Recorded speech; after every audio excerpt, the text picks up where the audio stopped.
Hi viewers, నమస్తే. Welcome to natural beauty. ఈరోజు natural బ్యూటీలో నేను మీకు ఒక కషాయం ఎలా ప్రిపేర్ చేసుకోవాలి అని చూపించబోతున్నాను. ఈ కషాయం తాగటం వల్ల కంటి చూపు చాలా మెరుగుపడుతుంది. అండ్ అదేవిధంగా ఈ కషాయం తాగటం వల్ల ఊడిపోయిన జుట్టంతా కూడా తిరిగి వస్తుంది. అండ్ ఇంకా మనం చాలా హెల్దీ అయిపోతాము. మనకు కావాల్సినటువంటి విటమిన్స్, మినరల్స్ అన్నీ కూడా దొరుకుతాయి. అండ్ మన డైజెస్టివ్ సిస్టమ్ కూడా మెరుగుపడుతుంది. ఇన్ని మంచి బెనిఫిట్స్ ఉన్న కషాయం ఏంటి అని అనుకుంటున్నారా? ఎస్, అదే కరివేపాకు కషాయం.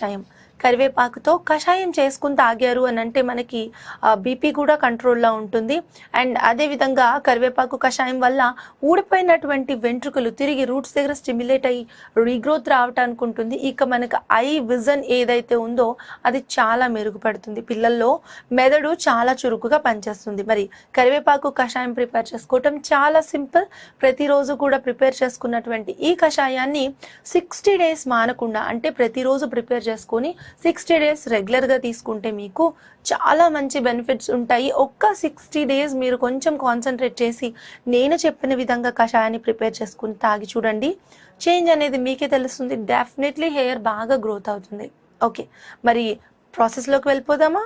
కరివేపాకు కషాయం తయారు చేసుకునే ముందు కరివేపాకు యొక్క బెనిఫిట్స్ గురించి మనం తెలుసుకుందాము. కరివేపాకు మనకి కూరలో కరివేపాకు అని చాలా తేలిగ్గా చాలా మంది తీసి పాడేస్తూ ఉంటారు. కానీ కరివేపాకు మనం తీసి పాడేయాల్సినటువంటి పదార్థం కాదు. ఖచ్చితంగా ఇది రెగ్యులర్గా మన శరీరంలోకి వెళ్లాల్సినటువంటి ఆహారం.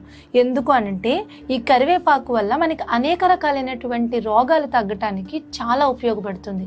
అండ్ అదేవిధంగా కరివేపాకు ఉదయం లేచిన తర్వాత ఎంప్టీ స్టమక్తో కనీసం 4 నుంచి 10 కరివేపాకులు కనుక నవిలి తింటే అనేక రకాలైనటువంటి problems like BP, sugar, weight loss, ఇట్లా అన్ని ప్రాబ్లమ్స్కి కూడా ఒక చక్కటి సొల్యూషన్గా యూజ్ అవుతుంది. ఇందులో ఉండేటటువంటి విటమిన్స్ వల్ల, యాంటీ ఆక్సిడెంట్స్ వల్ల మనకి ఐ విజన్ కూడా బాగా ఇంప్రూవ్ అవుతుంది. అండ్ హెయిర్ గ్రోత్కి కరివేపాకు చాలా బాగా యూజ్ అవుతుంది.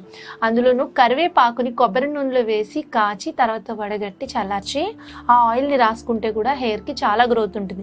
ఇక ఈ కరివేపాకు ఉంది కదా, దీన్ని మనము లైట్గా నీడలో ఎండబెట్టి పౌడర్ లాగా చేసి ఆ పౌడర్లో కొద్దిగా కొబ్బరి నూనె కలిపి ఒక ప్యాక్ లాగా తయారు చేసుకుని దాన్ని కూడా మనం హెయిర్కి పట్టించవచ్చు. కరివేపాకు, పెరుగు కలిపి ప్యాక్ చేసుకుని కూడా హెయిర్కి పెట్టుకోవచ్చు. ఇలా కరివేపాకు ఏ రకంగా హెయిర్కి పెట్టినా కూడా చాలా మంచి రిజల్ట్స్ అనేవి ఉంటాయి. ఇక ఇంటర్నల్గా కరివేపాకు కషాయం లాగా చేసి కనుక తీసుకున్నాము అని అంటే మనకి వికారము, వాంతులు, డయేరియా, ఇంకా అనేక రకాలైనటువంటి ప్రాబ్లమ్స్ కూడా మన దరి చేరకుండా ఉంటాయి.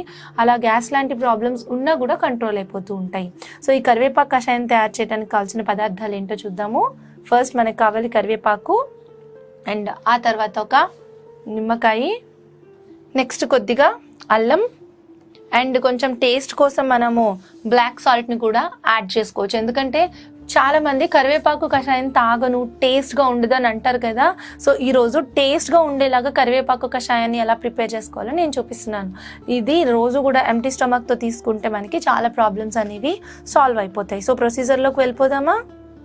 కరివేపాకుని ముందుగా మనకి కావాల్సినంత, అంటే ఎంత జ్యూస్ చేసుకుంటామని చూసుకొని కొద్దిగా కరివేపాకు ఇలా వలిచి ఆ తర్వాత శుభ్రంగా కడిగి పెట్టుకోవాలి. ఇలా ఒక 2 గుప్పెళ్ళు కరివేపాకు అయితే మనకి సరిపోతుంది. దీన్ని శుభ్రంగా కడిగేసేయాలి. ఎందుకంటే ఈ కరివేపాకుని మనం లోపలికి తీసుకుంటాం కదా, చక్కగా శుభ్రంగా కాస్త నీళ్ళల్లో వేసి ఆ తర్వాత కాసేపు ఉంచి జాగ్రత్తగా కడిగేసేయాలి. ఇలా ఒక మిక్సీ జార్లో వేసుకోవాలి. ఇప్పుడు దీంట్లో ఒక నిమ్మ చెక్క కట్ చేసి ఒక చెక్క నిమ్మరసం కూడా పిండుకోవాలి. ఇప్పుడు ఒక చెక్క నిమ్మరసం కూడా పిండుకోవాలి. అలాగే అల్లాన్ని కూడా శుభ్రంగా కడిగి చిన్న చిన్న ముక్కలు, 4 చిన్న ముక్కలు ఇందులో యాడ్ చేశాను. ఇప్పుడు దీంట్లో మనకి కాసిని నీళ్లు పడతాయి. లైట్గా ఫస్ట్ వాటర్ యాడ్ చేసి దీన్ని బాగా గ్రైండ్ చేసిన తర్వాత అప్పుడు మళ్ళీ కొంచెం వాటర్ని యాడ్ చేద్దాం.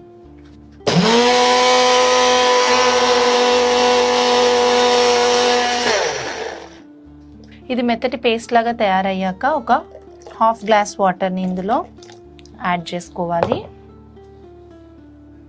ఇప్పుడు దీన్ని మళ్ళీ ఒకసారి బ్లెండ్ చేస్తే జ్యూస్ రెడీ అయిపోతుంది.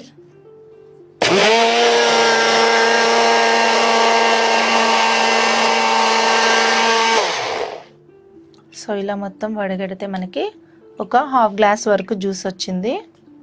2 గుప్పెళ్ళు కరివేపాకుకి సరిపోతుంది. రోజుకి ఒక 1/2 గ్లాస్ జ్యూస్ తాగినా మీకు మంచి బలం వస్తుంది. అధిక శాతంలో అవసరం లేదు. లైట్గా ఇందులో ఒక 1.5 పించ్ ఆఫ్ బ్లాక్ సాల్ట్ని యాడ్ చేస్తున్నాను.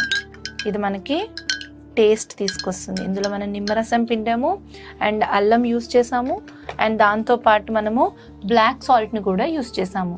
సో మనకి కరివేపాకు జ్యూస్ రెడీ అయిపోయింది. ఈ కరివేపాకు జ్యూస్ని రెగ్యులర్గా తీసుకుంటే ఇందాక మనం చెప్పుకున్నట్టుగా కంటి సమస్యలు అండ్ అదేవిధంగా మనకి బీపీ, డయాబెటీస్ కంట్రోల్లో ఉండటం కానీ, వెయిట్ లాస్ కోసం అంటే కేవలం ఈ కరివేపాకు జ్యూస్తో వెయిట్ లాస్ అవ్వరు కానీ ఫ్యాట్ ఎక్కడైనా అక్యుములేట్ అవ్వకుండా మనకి వేస్ట్ టాక్సిన్స్ బయటకు రిలీజ్ చేయడానికి మనకి ఈ కరివేపాకు అనేది చాలా బాగా యూజ్ అవుతుంది. ఇంకా మనకు కావాల్సిన అనేక రకాలైనటువంటి విటమిన్స్, మినరల్స్ని కూడా అందిస్తుంది.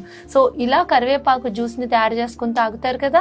ఇలా తయారు చేసి మీరు ఎవరికైనా ఇచ్చారంటే చాలా టేస్టీగా ఉందని ఇంకా ఇంకా అడిగి మరీ తాగుతారు. అండ్ దీని అరుమా చాలా బాగుంది. ఇప్పటికీ నాకు ఒక మంచి స్మెల్ వస్తుంది. నేనైతే దీన్ని వెంటనే ఖాళీ చేసేస్తాను. చూసారు కదా, కరివేపాకు కషాయం ఈ విధంగా ప్రిపేర్ చేసుకుని 60 రోజులు మానకుండా తాగండి. డెఫినెట్లీ గుడ్ రిజల్ట్స్ అనేవి వస్తాయి. ఈ వీడియో మీకు నచ్చినట్లయితే లైక్ చేయండి, షేర్ చేయండి. మీ అభిప్రాయాన్ని కామెంట్స్ రూపంలో రెస్పెక్టబుల్గా తెలియచేయండి. తప్పకుండా ఛానల్ను సబ్స్క్రైబ్ చేసుకోండి. హాయ్ వ్యూవర్స్, నమస్తే, వెల్కమ్ టు న్యాచురల్ బ్యూటీ. ఇప్పుడు మీరు చూస్తున్నారు కదా, ఇది మన హెయిర్ గ్రోత్ని చక్కగా ప్రమోట్ చేసేటటువంటి అండ్ అదేవిధంగా హెయిర్ యొక్క ప్రోటీన్ని మనకి పెంచేటటువంటి ఒక మాస్క్. మనకి హెయిర్లో ప్రోటీన్ లేదు అని అంటేనే జుట్టు ఎప్పుడు చిక్కులు పడిపోతూ ఉంటుంది అండ్ చాలా డ్యామేజ్డ్గా కనిపిస్తూ ఉంటుంది. ఇక షైన్ లేకుండా ఏం లేకుండా మన హెయిర్ అంతా కూడా చాలా పాడైపోతూ ఉంటుంది అనమాట. సో అలాంటప్పుడు మీరు ఈ ప్యాక్ని కనుక ప్రిపేర్ చేసుకొని మీ హెయిర్కి మొత్తం అప్లై చేశారు అని అంటే హెయిర్ గ్రోత్ పెరగటమే కాకుండా అదేవిధంగా హెయిర్ చాలా స్మూత్ అండ్ సిల్కీగా ఉంటూ ఒక స్పా చేసిన ఎఫెక్ట్, ఒక స్మూత్నింగ్ చేసిన ఎఫెక్ట్, ఒక ప్రోటీన్ ట్రీట్మెంట్ చేసిన ఎఫెక్ట్ అనేది మీ హెయిర్కి వచ్చేస్తుంది. మరి ఈ ట్రీట్మెంట్ చేసుకోవాలంటే ఈ మిశ్రమం ఎట్లా ప్రిపేర్ చేసుకోవాలో చూడాలి కదా. సో దానికి ఏమేమి ఇంగ్రీడియంట్స్ కావాలి, ఎలా ప్రిపేర్ చేయాలి చూసేద్దామా. మన హెయిర్ చాలా స్మూత్గా, సిల్కీగా ఒక రిచ్ ప్రోటీన్ ప్యాక్ వేసుకుంటే ఎలా ఉంటుందో అంత మంచి రిజల్ట్ మనకి కావాలి అని అంటే మనం ఏం చేయాలో తెలుసా? చక్కగా మనము కొన్ని ఇంగ్రీడియంట్స్తో, అది కూడా హోమ్ మేడ్ ఇంగ్రీడియంట్స్తో మనము మాస్క్ని ప్రిపేర్ చేసుకొని వేసుకుంటే స్మూత్ అండ్ సిల్కీ, నెక్స్ట్ మన హెయిర్కి కావాల్సిన ప్రోటీన్ అనేది అందుతుంది. హెయిర్కి ప్రోటీన్ అనేది చాలా చాలా అవసరం. ఎప్పుడైతే ప్రోటీన్ లోపిస్తుందో అప్పుడే మన హెయిర్ చాలా చాలా డ్యామేజ్ అయిపోతూ ఉంటుంది. మరి మన హెయిర్కి ప్రోటీన్ అందించేటటువంటి ఇంగ్రీడియంట్స్ ఏమున్నాయో చూద్దామా. ఫస్ట్ మన హెయిర్కి ప్రోటీన్ అందించేటటువంటిది ఎగ్. ఎగ్లో ఉండేటటువంటి ప్రోటీన్ ఏదైతే ఉందో అది మన హెయిర్కి చాలా అవసరం. అలాగే హెయిర్ గ్రోత్ని కూడా ప్రమోట్ చేస్తుంది. అంటే రూట్స్ నుంచి టిల్ ఎండ్స్ వరకు మన హెయిర్కి ఫుల్గా ఈ ఎగ్ అనేది చాలా బాగా యూజ్ అవుతుంది. ఎగ్ వైట్ కానివ్వండి, ఎగ్ యోక్ కానివ్వండి, ఈ రెండు కూడా హెయిర్కి చాలా మంచి బెనిఫిట్స్ అనేవి ఇస్తాయి. సో ఈ ఎగ్ ప్రోటీన్ కోసమే మనం ఎగ్ షాంపూస్ కానీ అవన్నీ యూజ్ చేస్తూ ఉంటాం, ఎగ్ కండిషనర్స్ కూడా యూజ్ చేస్తూ ఉంటాము. అంత మంచి రిజల్ట్స్ ఇస్తాయి కాబట్టి. అయితే మనం డైరెక్ట్గా ఉత్తి ఎగ్ యూజ్ చేసినా కానీ అది ఒక మంచి ప్రోటీన్ కైండ్ ఆఫ్ రిజల్ట్ అనేది మనకు అది ఇస్తుంది. సో అయితే ఇప్పుడు మనము ఓన్లీ ఎటువంటి కెమికల్స్ లేకుండా హోమ్ మేడ్ ప్రోటీన్ ప్యాక్ చేసుకుంటున్నాం కదా. సో దానికోసమే మనకి ఫస్ట్ కావాల్సిన ఇంగ్రీడియంట్ ఎగ్. సో దీన్ని బీట్ చేస్తున్నాను. కొంచెం ఎగ్ వైట్ తీసుకుందాము. ఇలా దీన్ని బాగా బీట్ చేయాలి, మొత్తం మిక్స్ అయ్యేలాగా. సో ఇప్పుడు నెక్స్ట్ ఇందులో ఒక స్పూన్ అలోవెరా జెల్ని యాడ్ చేశాను అండ్ అలాగే ఒక spoon castor oil. Castor oil కూడా మన హెయిర్కి చక్కటి నరిష్మెంట్ ఇస్తుంది, మంచి రిజల్ట్ కూడా ఉంటుంది. ఇది కూడా బాగా మిక్స్ చేసుకోవాలి. అండ్ దాంతోపాటు మనము ఆలివ్ ఆయిల్ కానీ లేదంటే కోకోనట్ ఆయిల్ కానీ ఏదో ఒకటి కూడా మనము యాడ్ చేసుకోవాలి. ఇక్కడ నేను ఆలివ్ ఆయిల్ని కూడా ఒక స్పూన్ని యాడ్ చేస్తున్నాను. సో ఇందులో కొంచెం షియా బటర్ యాడ్ చేస్తున్నాను. మనకి షియా బటర్ అనేది ఆన్లైన్లో దొరుకుతుంది.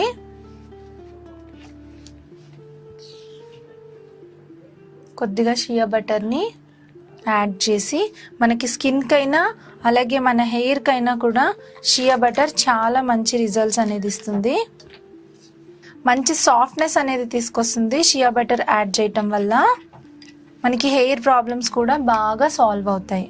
ఇప్పుడు దీన్ని ఫుల్గా మనము బీట్ చేయాలి. ఇందులో కావాలంటే కొంచెం మామూలు యోగర్ట్ కానీ లేకపోతే కర్డ్ కానీ ఏదో ఒకటి కూడా మనము యాడ్ చేసుకుంటే సరిపోతుంది. ఇది బాగా మనం బీట్ చేస్తే ఒక క్రీమ్ ఫామ్లోకి వస్తుంది. ఒకవేళ దీన్ని ఇట్లా బీట్ చేయడం కష్టం అని అనుకుంటే మనము మిక్సీలో వేసినా కూడా మనకి చక్కటి ఫైన్ పేస్ట్ రెడీ అయిపోతుంది. ఇప్పుడు ఇది ఒక పేస్ట్ ఫామ్లో తయారైంది కదా, ఒక క్రీమ్ ఫామ్లో మనకి ఇది రెడీ అయిపోయింది. దీన్ని బాగా మనం ఇలా మిక్స్ చేసుకోవటం వల్ల ఇప్పుడు మనం దీన్ని ఏం చేయాలి అని అంటే ఒక ఏదైనా ప్యాక్ బ్రష్ ఉంటుంది కదా, ఆ బ్రష్తో కానీ ఆరల్స్ హ్యాండ్స్తో కానీ టిల్ రూట్స్ నుంచి హ్యాండ్స్ వరకు, ఇప్పుడు ఇది మనకి face pack brush, hair brush ఉంటుంది కదా, అదైనా ఇట్లా తీసుకొని మనము టిల్ రూట్స్ నుంచి హెయిర్ ఎండ్స్ వరకు ఒక స్పా క్రీమ్తో మనము మొత్తం హెయిర్ పొడుగుని ఎలా మసాజ్ చేస్తామో అలా మసాజ్ చేయొచ్చు. ఎందుకంటే మనం ఇందులో యూజ్ చేసిన ఇంగ్రీడియంట్స్ అన్నీ హెయిర్కి ప్రోటీన్ పెంచేటటువంటివి, అంటే మనకి కెరటిన్ని పెంచేటటువంటివి. మనకి హెయిర్ చాలా స్మూత్ అండ్ సిల్కీగానే కాకుండా స్ట్రెంగ్తీగా ఉంటుంది. ఎప్పుడైనా హెయిర్ ఏంటంటే స్ట్రెంగ్త్ లేకపోతే ఇలా పట్టుకుంటే ఊడిపోతూ ఉంటుంది. మనకి ఇందులో యూజ్ చేసిన షియా బటర్ హెయిర్కి స్మూత్నెస్ ఇస్తుంది. మనకి చాలా బ్రాండెడ్ షాంపూస్, మనం చాలా ఖరీదు పెట్టుకునే వాటిల్లో కూడా కండిషనర్స్, స్పా క్రీమ్స్లో కూడా షియా బటర్ యూజ్ చేస్తారు. అది మనకి ఆన్లైన్లో 300-400కి మనకి చాలా పెద్ద డబ్బా అనేది మనకి దొరుకుతుంది. అది మనం ఒక స్పూన్ యూజ్ చేసుకుంటే సరిపోతుంది. అండ్ క్యాస్టర్ ఆయిల్ మనకి హెయిర్కి చాలా మంచి రిజల్ట్ ఉంటుంది, హెయిర్ గ్రోత్ని ప్రమోట్ చేస్తుంది. అండ్ నెక్స్ట్ ఆ తర్వాత హనీ మనం ఇందులో యాడ్ చేసుకోవచ్చు. నేను హనీ యాడ్ చేయలేదు, even if you want honey కూడా యాడ్ చేసుకోవచ్చు. అండ్ నెక్స్ట్ ఇంకొకటి ఏంటంటే ఎలోవెరా జెల్ మనం యూజ్ చేసాము. ఎలోవెరా జెల్ కూడా మనకి చాలా మంచి రిజల్ట్ ఇస్తుంది హెయిర్కి అండ్ స్కిన్కి కూడా. ఎగ్ మెయిన్ మనం ఇందులో యూజ్ చేసింది ఎగ్ వైట్, ఎగ్ ప్రోటీన్ అనేది హెయిర్కి చాలా అవసరం. సో అన్ని ఇంగ్రీడియంట్స్ మనం యూజ్ చేసి ఇట్లా ఒక క్రీమ్ బేస్డ్ ఫామ్లో తయారు చేసిన ఈ మిక్స్చర్ని మీరు హెయిర్కి అప్లై చేసి అంటే మీరు వాష్ చేసిన హెయిర్ పైన యూజ్ చేయొచ్చు. ఆయిల్ రాసిన హెయిర్ పైన కాకుండా హెయిర్ వాష్ చేసిన హెయిర్ పైననే అప్లై చేసేసి ఒక 20 minutes అలా ఉంచేసి ఆఫ్టర్ 20 minutes 20 to 25 minutes ఒక హాఫ్ అన్ అవర్ లోపు, maximum half an hour, minimum 20 minutes అనమాట. ఆ గోరువెచ్చని వాటర్తో స్మూత్గా క్లీన్ చేసేసి మైల్డ్ షాంపూని యూజ్ చేసుకోండి. మంచి రిజల్ట్ అనేది మనకు ఉంటుంది. ఏదైనా ఎసెన్షియల్ ఆయిల్ కూడా కావాలంటే స్మెల్ కోసం మనము యూజ్ చేసుకోవచ్చు. అండ్ దీంతో మన హెయిర్ గ్రోత్ని మనము ప్రమోట్ చేసుకోవచ్చు. ఆనియన్, అలాగే మెంతులు, నెక్స్ట్ కరివేపాకు, ఈ మూడిటితో మనం హెయిర్ ఆయిల్ ప్రిపేర్ చేసుకోవాలనుకుంటున్నాం కదా. సో దానికోసం మనకి ఒక గుప్పెడు కరివేపాకు కావాల్సి ఉంటుంది. అండ్ అదేవిధంగా మనకు వచ్చేసి కాసిన మెంతులు, ఒక 2 చిన్న ఉల్లిపాయలు, లేదంటే కనుక ఒక పెద్ద ఉల్లిపాయ. సో ఈ ఇంగ్రీడియంట్స్ మనకి అవసరం అవుతాయి. ఇప్పుడు మనకి దీంతో పాటు ఆయిల్ కావాలి కదా. సో ఈ బేస్ ఆయిల్ని నేను కోకోనట్ ఆయిల్ యూస్ చేస్తున్నాను. సో ఇది Patanjali coconut oil, virgin coconut oil ఇది యూస్ చేస్తున్నాను, లేదంటే నార్మల్ కోకోనట్ ఆయిల్ అయినా సరిపోతుంది. సో ఈ ఇంగ్రీడియంట్స్ని యూస్ చేసి ఇప్పుడు నేను మీకు వీడియో చూపించబోతున్నాను, హెయిర్ ఆయిల్ ప్రిపరేషన్ అనమాట. సో ఫస్ట్ మనం ఆనియన్స్ని చిన్న చిన్న ముక్కల కింద కట్ చేసుకోవాలి. చిన్న చిన్న ఉల్లిపాయలు ఎక్కువ రిజల్ట్ ఉంటాయి అన్నమాట హెయిర్ గ్రోత్కి. మనకి తెల్ల ఉల్లిపాయల కంటే కూడా ఎర్ర ఉల్లిపాయలే మనకి హెయిర్ గ్రోత్కి బాగా యూజ్ ఉంటుంది. ఇందులో సల్ఫర్ చాలా ఎక్కువగా ఉంటుంది కదా, దానివల్ల ఇది హెయిర్ గ్రోత్ని ప్రమోట్ చేస్తుంది. డైరెక్ట్ ఆనియన్ జ్యూస్ కూడా మనం హెయిర్కి అప్లై చేయడం వల్ల హెయిర్ గ్రోత్ ఉంది అని చెప్పి చాలామంది యూజ్ చేసిన వాళ్ళు కూడా చెప్తూనే ఉంటారు. నేను కూడా దీన్ని రెగ్యులర్గా యూజ్ చేస్తూనే ఉంటాను. ఆనియన్స్ని జ్యూస్ చేసి దాన్ని వడగట్టి ఒక స్ప్రే బాటిల్లో వేసి అప్లై చేస్తూ ఉంటాను, లేదంటే కాటన్తో అప్లై చేస్తాను. డెఫినెట్లీ మంచి రిజల్టే ఉంటుంది, అంటే ఎటువంటి సైడ్ ఎఫెక్ట్ ఉండదు. అలాగే ఈ హెయిర్ ఆయిల్ కూడా నేను 2-3 times ప్రిపేర్ చేసి యూజ్ చేశాను. ఇదేంటంటే మనకి ఎక్కువ రోజులు నిలువ ఉండదు, ఒక 10 daysకి ఉంటుంది అంతే. మరి పెద్దగా కాకుండా చిన్నగా ఉంటేనే మనకి ఆయిల్ సరిగ్గా ఉంటుంది. సో ఇలా ఆనియన్స్ని కట్ చేసుకున్నాం కదా. అలాగే ఈ కరివేపాకును కూడా కడిగి ఆరబెట్టాలి మనము. ఆరబెట్టి అప్పుడు దీన్ని అంటే కొంచెం కట్ చేసుకుంటే మనకు వీలుగా ఉంటుంది, అందుకే వీటిని చిన్న చిన్న పీసెస్ కింద కట్ చేస్తున్నాను. కరివేపాకు కూడా హెయిర్లో మంచి ఎలాస్టిసిటీ పెంచి హెయిర్ గ్రోత్కి బాగా యూజ్ అవుతుంది. సో ఈ ప్రిపరేషన్ అంతా మనం ఏదో కర్రీ ప్రిపేర్ చేసుకున్నట్టు ఉంటుంది, ఎందుకంటే మనం వంటల్లోనే కదా ఆనియన్స్, కరివేపాకు, మెంతులు ఇవన్నీ యూజ్ చేస్తూ ఉంటాము. ఇంటర్నల్గా తీసుకున్నా కూడా మనకి కరివేపాకు హెయిర్కి చాలా మంచిది. రోజు కరివేపాకు పొడి కానీ కరివేపాకు రసం కానీ తాగుతుంటే చాలా మేలు చేస్తుంది. సో వీటితో పాటు మనం మెంతులు ఇప్పుడు ఒక బౌల్ తీసుకొని, కొంచెం దలసరిగా ఉండాలి, ఈ బౌల్ వచ్చి కొంచెం దలసరిగానే ఉంటుంది. మనం కట్ చేసినటువంటి ఆనియన్స్, అలాగే ఈ కరివేపాకు అండ్ దాంతోపాటు మెంతులు కాసినాయి, ఇంకా 2 సార్లు అంటే ఒక 2 స్పూన్లు మెంతులు వేసి, సో ఇప్పుడు దీంట్లో కోకోనట్ ఆయిల్ని యాడ్ చేస్తున్నాను ఇవన్నీ మునిగేలాగా. సో ఈ ఆయిల్ని చాలా తక్కువ ఫ్లేమ్ పెట్టి, తక్కువ మంటలో, సన్న మంట పైన ఈ ఆనియన్స్, ఈ మెంతులు, ఈ కరివేపాకులో ఉండే సారం ఆయిల్ తీసుకునేలాగా మరిగించాలి. చాలా స్లోగా మరిగించాలన్నమాట. టెంపరేచర్ అనేది చాలా తక్కువ పెట్టి మరిగిస్తున్నాను నేను. దలసరి గిన్నెనే సెలెక్ట్ చేసుకోండి. ఇలా నురగొస్తూ ఉండాలి, కానీ ఎక్కువ ఫ్లేమ్ పెట్టి మరిగిస్తే ఆయిల్లో ఉండేటటువంటి న్యూట్రియంట్స్ అన్నీ పోతాయి. సో అందుకని తక్కువ టెంపరేచర్లో, తక్కువ ఫ్లేమ్లో దీన్ని ఇలా నురగలు వచ్చేలాగా మనము మరిగించుకోవాలి.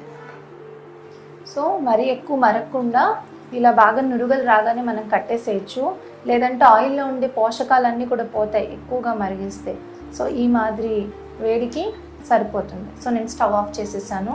ఇప్పుడు ఇందులోనే ఈ ఇంగ్రీడియంట్స్ అన్నీ ఇలానే ఉంచేసి రూమ్ టెంపరేచర్కి వచ్చేదాకా, అంటే వేడి మొత్తం తగ్గిపోయి నార్మల్గా అయిపోయేదాకా ఇలా వదిలేసేయాలి.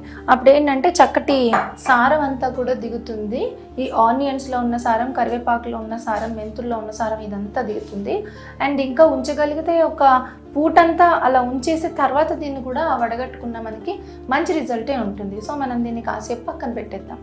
మన ఆయిల్ వచ్చేసి రూమ్ టెంపరేచర్లోకి వచ్చేసింది, చల్లగా అయిపోయింది. ఆల్మోస్ట్ నేను దీన్ని చాలాసేపు ఒక పక్కగా ఉంచేసాను అనమాట. సో ఇప్పుడు ఉల్లిపాయల్లో, అలాగే మెంతుల్లో, నెక్స్ట్ ఈ కరివేపాకులో ఉండేటటువంటి సారం కూడా ఈ నూనె తీసుకుంది. ఇప్పుడు దీన్ని నేను ఏం చేస్తానంటే ఒక గ్లాస్ కంటైనర్లోకి తీసుకుంటాను, 8 కంటైనర్లోకి. ఇది గ్లాస్ దాంట్లో అయితే ఎక్కువ రోజులు నిలువ ఉంటుంది. సో అలా తీసుకొని వడగట్టేస్తున్నాను. ఇలా మనం నిల్వ చేసుకోవచ్చు. సో ఇలా తయారు చేసినటువంటి ఈ ఆనియన్ హెయిర్ ఆయిల్ని మీరు కనుక రెగ్యులర్గా యూస్ చేస్తే చాలా మంచి రిజల్ట్స్ అనేవి చూస్తారు. సో ఈ ఆయిల్లో మీరు ఫింగర్స్ ముంచి చక్కగా ఇలా తీసుకొని కుదుళ్ళకి అప్లై చేసుకోండి. లేదంటే కనుక కొద్దిగా ఒక చిన్న బౌల్లో తీసుకొని ఎప్పటికప్పుడు ఇండైరెక్ట్ హీట్ లాగా చేసి మీరు కుదుళ్ళకి అంతా కూడా అప్లై చేసి బాగా మర్దన చేయండి. ఇది ఒక 10 రోజులు మాత్రమే నిలువ ఉంటుంది. 10 రోజుల కన్నా ఎక్కువ ఇది నిలువ ఉండదు. ఉల్లిపాయ వాసన అనేది బాగా ఎక్కువగా వస్తుంది. కాబట్టి ఈ ఆయిల్ని మీరు ప్రిపేర్ చేసుకుంటే ఇలా తక్కువ క్వాంటిటీస్లో ప్రిపేర్ చేసుకొని యూస్ చేయండి. మంచి రిజల్ట్స్ అనేవి చూస్తారు. అండ్ అదేవిధంగా మీరు ఆల్రెడీ ఏదైతే ప్రిపేర్ చేస్తారో ఈ మిక్స్చర్ ఉంటుంది కదా, ఆయిల్ని వడగట్టిన తర్వాత ఈ మిక్స్చర్ని ఏం చేస్తారంటే మీరు ఇప్పుడు పేస్ట్ చేసుకోండి. ఇలా పేస్ట్ చేసుకొని మీరు ఈ మిక్స్చర్ తోటి మీరు ప్యాక్ లాగా కూడా వేసుకోవచ్చు. మంచి రిజల్ట్స్ అనేవి వస్తాయి. అంటే ఒక ప్యాక్ లాగా కూడా మీకు ఇన్స్టెంట్ ప్యాక్ లాగా కూడా అది యూజ్ అవుతుంది.